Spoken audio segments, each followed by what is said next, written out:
in Power Field at Mile High. I'm your team reporter, Elisa Hernandez, standing alongside our lead writer, Aric DiLalla, where the Broncos fell to the Chargers 23-16.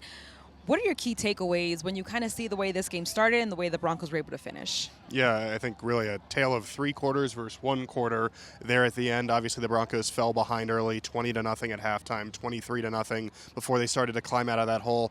I think a couple different things, right? Offensively, not able to convert on third down, not able to stay on the field, and then a couple of turnovers in the first half that really hurt you. Bo Nix throws an interception, his first since week 2. There on the first possession of the game, Chargers get 3 points off of that.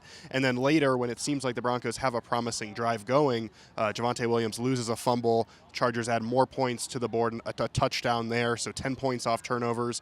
And then defensively in the first half, just really not able to get off the field. Unfortunately, obviously, Pat Surtain goes down early. Sean Payton said that he is in the NFL's concussion protocol.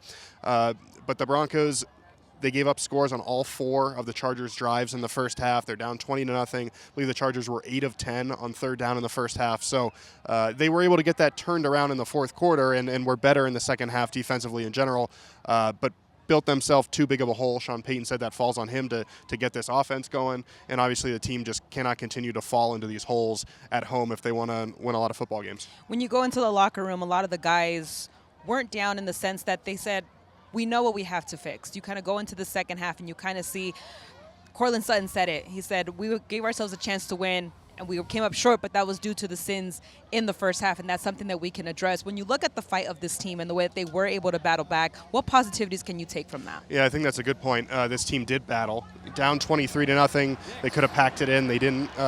16 points there, unanswered in the fourth quarter. 3 scoring drives really there, even though 16 points, and they kept fighting and they gave themselves a chance. They went no huddle, they went hurry up on offense. You saw Bo Nix find a lot of success with his legs throwing the ball down the field. You saw Troy Franklin, Devon Vele start to get some run, and Sean Payton said after the game, we're going to keep letting those guys work. We're not redshirting them here. Audric Estime as well. So yeah, maybe they found something there late, but they do have to find a way to make it all 4 quarters. And defensively, same thing. They got it going a little bit. We're able to get some stops, but ultimately the turnovers, the inability to get a takeaway, the discrepancy in the run games, it was too much to overcome today.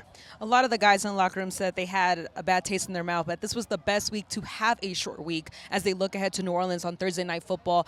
How do you see this team really kind of battling back to go ahead and get ready for that matchup? Yeah, you've got no choice, right? That's what Sean Payton said after the game, is this team has to flush this immediately. Bo Nix said they'd be ready to go practice right now if they could. I like that mindset. He said everyone's head was up. They're ready to go back to work, and you've got to be, because 4 days from now, you've got another football game, and you can't let one loss become 2. You got to find a way to get a win, get back in the win column, and get to 4-3 on the season, and then you get a little time off, but the focus for the next few days has to be on New Orleans and getting a win. Yeah, P.J. Locke after the game said that he knows what he needs to do, and he wants to go out there to get that W because his taste in his mouth, he doesn't want it to last long. Again, that short week does work in their favor.